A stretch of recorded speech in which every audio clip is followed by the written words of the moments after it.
Welcome to the next episode of WaterparkRangers Let's Play Wind Waker. Last episode, we finished plundering 3 mighty towers of their precious rewards. And we also got a bomb upgrade, which is pretty sweet. And we got 100 rupees from underneath our house. Yeah, that was what happened. And this episode, we are going to actually continue doing things that are important to the quest. Like, placing the Pearls of the Goddesses in the points that the King of Red Lions has commanded us to do. I'm pretty sure that is pointing us towards our next destination, so yeah, it's right north of here, marked on the chart. Let's get to it.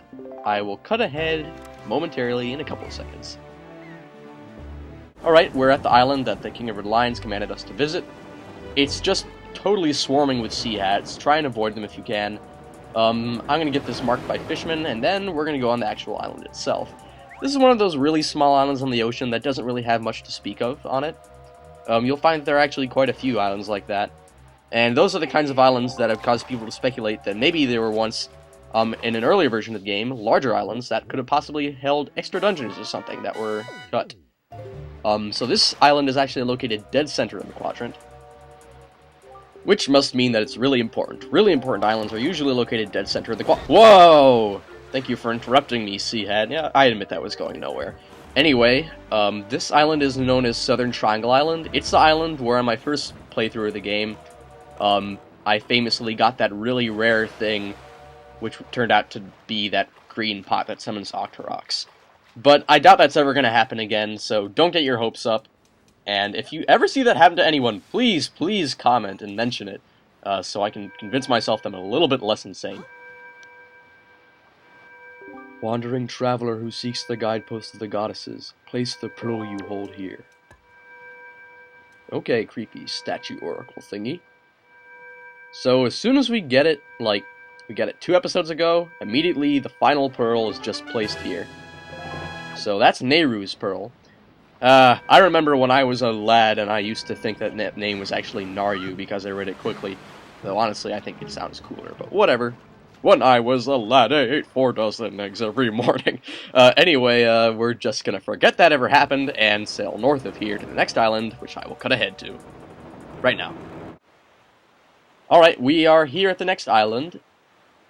We've actually been here before. This is Six Eye Reef, I think. I'm pretty sure this is Six Eye Reef, which is located dead center in the middle of the ocean. We really couldn't do anything on the island back then. We still can't do anything on it now. But as long as we're here, we're going to raid the sea platform, which I avoided on our first visit because we didn't have the bombs. But now that we have the bombs, it's a whole different story. Now we can just make sure that we don't miss any reward in case there happened to be one that we could only get using bombs. Okay, there we go. And now it just takes the boat. That's awesome. There is something nice about knocking them off of high places. See, there is something you get from the cannons. I knew it. It's probably a crappy reward, but at least we get it. The real reward is seeing him fall into the sea. Assuming it is a he. Alright, not another one of these. Well, at least we won't have a shortage of them when they actually become useful for one moment. Which is optional, of course. That's really all there is to say about this quadrant. That's all I have to say on the matter, so we're just gonna set sail north to the next one, and I'll cut ahead to it. Right now. Alright, we're here at the next one. This is the island with that giant cyclone that we actually got caught in. Many episodes ago, it feels like. Probably more like 10-ish. Anyway, it has another one of those creepy oracles, so you know the drill. Northern Triangle Island. Wandering traveler, yada yada yada. Place the red pearl. This is one we got way back on Dragon Roost, so it's finally found its position. So nostalgic. That was like exactly 20 episodes ago. Probably. Yeah, I think we got it in like 16 or 17. I'm amazed if I'm actually getting this stuff right. I have no idea. Anyway, we're just going to continue north to that mysterious island up ahead. I will cut ahead to it once again, right now. This island really isn't that mysterious after all. It's just Windfall. I admit I was kind of just joking. It was in very poor humor. We've been here before twice, I believe. The first time was when we were brought here by the King of Red Lions. Do we really need any more? Yes, we do. I was just checking. And the second time was when we had to get the bombs. So Windfall Island's proven very useful for us, and it will prove useful yet again as we get even more optional stuff on it. Oh, hey, there's mail. It's mail time, it's mail time. Let's check the mail. Oh, actually, the mail might be pretty expensive now that we have our upgrades. Oh, never mind, it's not cash on delivery. Okay. How are you doing, Jack? Do you have enough of Granny soup? Where are you now? You may be closer than I suspect. Are you hungry? Are you keeping warm? You haven't injured yourself, have you? You always work so hard, Jack. Do you have enough rupees? Your grandma doesn't have a lot, but I'm sending you everything I've saved up. As long as I have you and Errol, I don't need anything else. I just want the two of you to return home safely. Love, Grandma. Aw, 20 rupees. That's all you saved up. That'll add on to our nice, like, 1,500 approximately. We've done so much more in our measly lifespan of 12 years than that old woman could ever manage. Alright. In here is a very odd minigame that I'm pretty much going to try and explain as we do it. So, yes, it's an auction. It helps you get rare items. They don't always appear, so if they don't appear, just choose to quit the auction and walk out and come back in until one appears.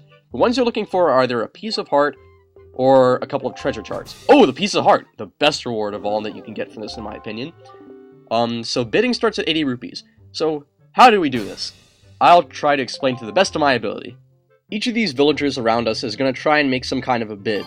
They're going to make many, many bids to raise a total, just like that guy did right there, raising the total from 80 to 83. So what we've got to do is outbid all of them and claim the item as our own. Basically, this minigame's on an unseen timer, but you'll be hinted at it by little text boxes that appear from the guy who's running the place. You saw one there when he's like, don't let it stop there. When he says time is running out, dear friends, that means time is halfway over. You see that little bar on the bottom? It's gradually raising, but you can raise it manually, and very quickly, I might add, by pressing the A button. When that little meter is full and has reached its breaking point, you will make your bid, and you can make multiple bids. The key, though, is that you want to make your bid about 20 rupees higher than everyone else's, because when you do that, it's going to stun all of them for a while, and they won't be able to make any bets. The goal here is basically to stun them all, time that stun so that it's right at the end of the match, at the end of the bidding spree, so that you're the one who has the final one and everyone else is too stunned to make a move before time is up. Sounds kind of complicated. So basically what just happens is wait, and when he says time is running out, dear friends, that's the key. That's the cue. I wonder if he's already said it. I kind of haven't been paying attention. Maybe he's going to say it soon. There's like a little drum roll or something that accompanies it. Maybe it's not exactly halfway over either. Maybe it's more like when it's at the 60% mark. And he'll also say after that, like, there isn't much time left. Are you done with your bidding? So those are all little cues that you have. So as you can see, I've been very sparing. Oh, there he's saying, there isn't much time left. Are you done with your bidding? So pretty soon, he's literally going to say only 5 seconds remain. When that happens, mash like a maniac and make sure you get it at the very end. So I'm trying to keep it close, but not too close so I don't set it off by accident. Soon he's probably going to say the 5 seconds. Alright, when that happens, hammer the A button. Really, just hammer really quickly. See, there's a timer. It appears only when you're making your bid. So it says 201. We will raise it to 221, raising it by about 20. See, it stuns them, and while they're stunned and can't make a bid, we win the auction. So that's how you do it. I'm not going to show any of these others at normal speed. Next episode, when we do the next couple for the treasure charts, I'm just going to speed them up so you don't have to see the whole thing now that you should probably understand it after seeing that done so masterfully. That's the best way to do this minigame. So next episode, what can I say? We're going to continue with side quests on Windfall Island, namely winning treasure charts from this game, as well as other stuff. So see you next episode.